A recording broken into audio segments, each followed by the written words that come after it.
ആണ് നടക്കുന്നത്. ശ്രീ സലീം മടവൂർ, ഇനിയും രാഷ്ട്രീയ പ്രേരിതമെന്ന് പറയരുതേ. കാരണം ആരെ രാഷ്ട്രീയപരമായി ആക്രമിക്കുന്നതിന് വേണ്ടിയാണ് ഈ അന്വേഷണ ഏജൻസി ഇപ്പോൾ ശ്രമം നടത്തുന്നത് എന്നതിന് നിങ്ങൾക്ക് മറുപടി പറയേണ്ടി വരും. പ്രതിപക്ഷ നേതാവ്, സംസ്ഥാനത്തിലെ പ്രതിപക്ഷ നേതാവിനെതിരെ എന്ത് രാഷ്ട്രീയ ആക്രമണമാണ് ഇപ്പോൾ കേന്ദ്രം ഭരിക്കുന്ന പാർട്ടിക്കും കേന്ദ്ര സർക്കാരിനും ഇപ്പോൾ നടത്തേണ്ടി വരിക? അങ്ങനെ ഒരു ചോദ്യമുണ്ട്.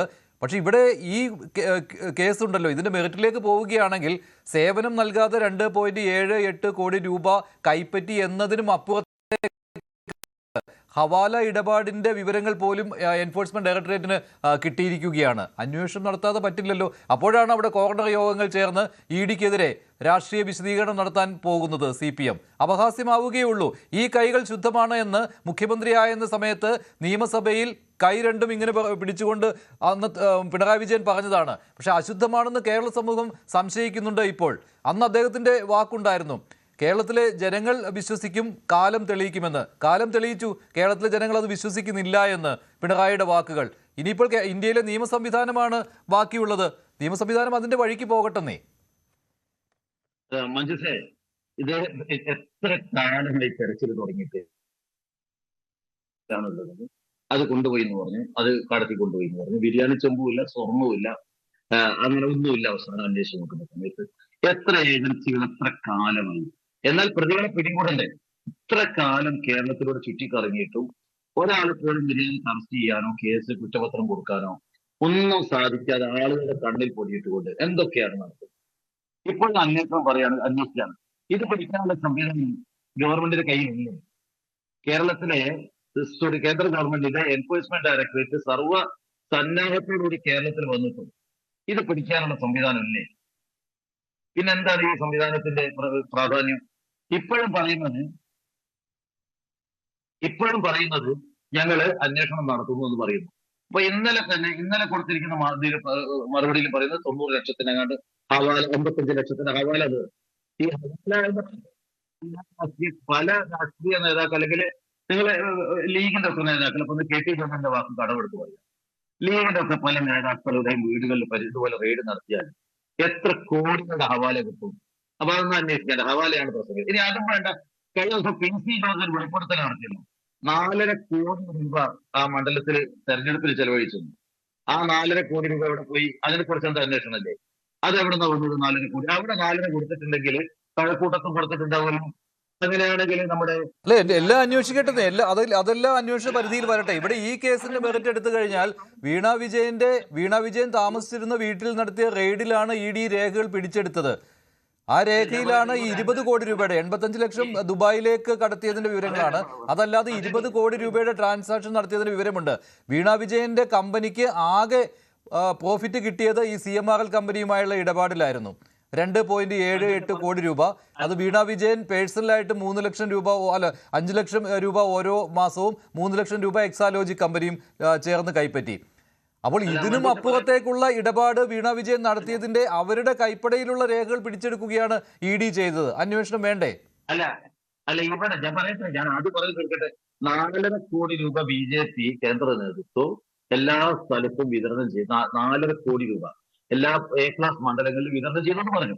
അതിനു മുമ്പ് കൊടകരയിൽ ഇതേപോലെ 4.5 കോടി രൂപ കൈയോടെ കേരള പോലീസ് പിടികൂടി തെളിവടക്കം കൊടുത്തു. ഇതൊന്നും ഞാൻ ഹൈക്കോടതി കേസ് കൊടുത്തു, ഒരു EDയുടെ അന്വേഷണം നടത്തണമെന്ന്. ഈ നിമിഷം വരെ അതൊന്നും അന്വേഷിക്കില്ല. അതേപോലെ ഇപ്പൊ UDF സംഘടനാപരമായിട്ട് തർക്കം വന്ന സമയത്ത് പറയുന്നത് ഓരോ സ്ഥാനാർത്ഥിക്കും 1 കോടി രൂപ വീതം AICCയിൽ നിന്ന് അല്ലെങ്കിൽ ഒരു നേതാക്കന്മാര് പൈസ കൊടുത്തു. അതുകൊണ്ട് അത് കാരണമെന്നു വലിയ രൂപത്തിലാണ് UDF തെരഞ്ഞെടുപ്പിൽ പൈസ ചെലവഴിച്ചത്. എന്തുകൊണ്ട് അതിനെക്കുറിച്ച് ഈ പണത്തിന്റെ സോഴ്സ്, ഇതെന്ത് പണമാണ്, എവിടുന്നാ വരുന്നത്? അന്വേഷിക്കട്ടെ. ഈ പണത്തിന്റെ സ്രോതസ് അഴിമതി ഉണ്ടാക്കിയതാണോ? കർണാടകയിൽ കറപ്ഷനിലൂടെ ജനറേറ്റ് ചെയ്ത പൈസയാണോ കേരളത്തിലേക്ക് വരും? അന്വേഷിക്കട്ടെ. കറപ്ഷനിലൂടെ ജനറേറ്റ് ചെയ്ത ഒരു ക്രൈമിലൂടെ ജനറേറ്റ് ചെയ്ത പണമാണ്. അപ്പൊ ഇന്ത്യക്ക് അപ്പത്തിൽ അന്വേഷിക്കാം. അപ്പൊ പറയാണ് ക്രൈം കാണാൻ കഴിഞ്ഞിട്ടില്ല, ക്രൈം കണ്ടെത്തുന്നില്ലാണ്. ഇപ്പോൾ 1000 ക്രൈമായിട്ട് കണക്കാക്കിയിട്ട് മോഷണ കേസ് പോലും അതിനോട് ബന്ധിപ്പിച്ചുകൊണ്ട് കേസെടുത്ത പ്രതിപക്ഷത്തിനെതിരെ. എന്നാൽ BJPക്കെതിരെ അതിനുള്ള അന്വേഷണം ഇപ്പൊ കേരളത്തെ സംബന്ധിച്ചിടത്തോളം കോൺഗ്രസ് ഇവർ സംരക്ഷിക്കുകയാണ്, കോൺഗ്രസിനെ. മറ്റു സംസ്ഥാനങ്ങളിൽ പോകുമ്പോൾ കോൺഗ്രസിനെതിരെയാണ്. അപ്പൊ ഇവിടെ വന്ന സമയത്ത് സ്വാഭാവികമായി ഇടതുപക്ഷത്തിനായിരിക്കും വെറുപ്പില്ല, രാഷ്ട്രീയ വെറുപ്പില്ല. കാരണം ഇവരിപ്പോ ഗവർണർ അല്ല, താങ്കൾ ഈ കേസിന്റെ മെറിറ്റിനെ വില കുറിച്ച് കാണുകയാണ് കേട്ടോ. അന്ന് മുഖ്യമന്ത്രിയായിരുന്ന പിണറായി വിജയന്റെ മകളുടെ ഇടപാടുകളാണ് അന്വേഷിക്കുന്നത്. അതിൽ തെളിവുകൾ കണ്ടെത്തുകയാണല്ലോ. ആ തെളിവുകൾ കണ്ടെത്തുമ്പോൾ ഇതിൽ മറ്റ് കാര്യങ്ങളൊന്നും അന്വേഷിക്കുന്നില്ല, ഇത് മാത്രം അന്വേഷിക്കുന്നു എന്നത് അതൊരു വളരെ ലഘുവായിട്ടുള്ള ഒരു ന്യായീകരണമാണ്. നിങ്ങൾ മാധ്യമങ്ങൾ ഡോക്ടർ പരിശോധിക്കുമ്പോൾ എല്ലാവരും കാത്തുന്നു, എല്ലാവരും വിചാരിച്ചു അതിനകത്ത് ആ ചട്ടിയിൽ ബിരിയാണി ചെപ്പ് കൊണ്ട് സ്വർണ്ണമൊക്കെ ബാങ്കിന്റെ ലോക്കറിൽ ഇപ്പൊ പുറത്തു വരുന്ന എല്ലാവരും ലൈവ് ക്യാമറ ആയിട്ട് എല്ലാവരും നോക്കുമ്പോൾ ഒന്നുമില്ല. മല എരിയ പ്രസവിച്ച് നോക്കുമ്പോൾ ഒന്നുമില്ല. അതവിടെ കഴിഞ്ഞു. അപ്പൊ എന്തുകൊണ്ട് അറസ്റ്റ് കാര്യങ്ങൾ ചെയ്യുന്നില്ല? ഈടിക്ക് എന്തുകൊണ്ട് അറസ്റ്റ് ചെയ്യാൻ കഴിയുന്നതാണ്? ആ രൂപത്തിൽ ഗൗരവമായി തെളിവില്ല. ഒരു കേസ് ശൂന്യതയിൽ നിന്ന് ഉണ്ടാക്കി ഇടതുപക്ഷത്തിനെ ഇടതുപക്ഷത്തിന് ചോദ്യത്തിന് അവസാനത്തെ ഒരാളുള്ളപ്പോൾ ഇപ്പൊ ഞാൻ പറയട്ടെ, ഇപ്പോൾ ഈ നമ്മുടെ ചീഫ് സെക്രട്ടറി ഗവർണർ കഴിഞ്ഞ ദിവസം നാളെ വിളിച്ചെടുത്തു. ഇപ്പൊ നമ്മുടെ പോലീസ് ചീഫിനെ വിളിച്ചുകൊണ്ടുപോകും. അപ്പോൾ ഇവർ ഇടതുപക്ഷമായി വിളിച്ചതെങ്കിൽ ഒരു വിശദീകരണം എങ്കിലും ഉദ്യോഗസ്ഥർ, കാരണം സംസ്ഥാന ഗവൺമെന്റിന്റെ അനുമതിയുടെ സതീശന് അനുമതി കൊടുക്കാൻ എനിക്കറിയില്ല. അനുമതി ഇന്നാണ് പോയതെങ്കിൽ അവർക്ക് വിശദീകരണങ്ങൾ ചോദിച്ചിട്ടേക്ക് മേലിൽ പോകാൻ പാടില്ല. പരസ്പരമായിട്ട് പോയതിന്റെ കാരണം ചീഫ് സെക്രട്ടറി പോയ സമയത്ത് പരാതികൾ വരുന്നതാണ്. വീണ്ടും ഈ ഡി ജി പി പോയാണ്. ഇത് പോകുന്ന ഡി ജി പിക്ക് നടപടി വേണ്ടേ? ഒന്നും ചെയ്യുന്നില്ല. അപ്പൊ ഇവരെ സംബന്ധിച്ചിടത്തോളം ഇതിനൊക്കെ ഇടതുപക്ഷമായിരുന്നു ഭരിച്ചിരുന്നതൊക്കെ നമുക്കറിയാം. ഭാരതാംബയുടെ ചിത്രം വെച്ച സമയത്ത് അന്നത്തെ വിദ്യാഭ്യാസ മന്ത്രി ശിവൻകുട്ടി മിനിസ്റ്റർ അവിടുന്ന് ഇറങ്ങിപ്പോന്നു. ഗവർണറുടെ ചടങ്ങിൽ നിന്ന് ഇറങ്ങിപ്പോന്നു. ഗവർണർക്കെതിരെ നമ്മൾ സുപ്രീം കോടതിയിൽ, ഹൈക്കോടതിയിൽ, സുപ്രീം കോടതിയിൽ കേസ് കൊടുത്തു. വൈസ് ചാൻസലർമാരുടെ കാര്യത്തിൽ ഇപ്പൊ എന്താണ് ഒന്നാണ് ബിജെപിയെ സംബന്ധിച്ചിടത്തോളം ശബ്ദത്തിൽ ചില പ്രശ്നമുണ്ട്, ഒന്ന് ശരിയാക്കാം. ശ്രീ സിബി സത്യൻ, സലീമടവ് പറയുന്ന പോലെയാണോ കാര്യങ്ങൾ? ഇപ്പോൾ പഴയ ബിരിയാണി ചെമ്പിന്റെ കാര്യമൊക്കെ പറഞ്ഞുകൊണ്ട് പ്രതിരോധം തീർക്കുകയാണ്. ഇത് LDF അങ്ങനെയാണ് ചെയ്യുന്നത്. പക്ഷേ LDFിൽ തന്നെ CPM അതിശക്തമായിട്ട് EDക്കെതിരെ രംഗത്തെത്തുന്നുണ്ട്, കേന്ദ്ര ഏജൻസിക്കെതിരെ. പക്ഷേ CPI അത്ര കണ്ട് ന്യായീകരിക്കുന്നില്ല. നിയമത്തിൻ്റെ വഴിക്ക് പോകട്ടെ എന്നുള്ള നിലപാടെടുത്തിട്ടുണ്ട്. പക്ഷേ ഈ കേസിൻ്റെ മെറിറ്റ് വിസ്മരിച്ചുകൊണ്ട് അല്ലെങ്കിൽ കണ്ടില്ല എന്ന് ഭാവിച്ചുകൊണ്ട് എങ്ങനെ പ്രതിരോധം തീർക്കുവാൻ CPMന് കഴിയും? ഇപ്പോൾ ED പുറത്തുവിട്ടിരിക്കുന്ന വിവരങ്ങൾ മെറിറ്റുള്ളത് തന്നെയല്ലേ സിബി?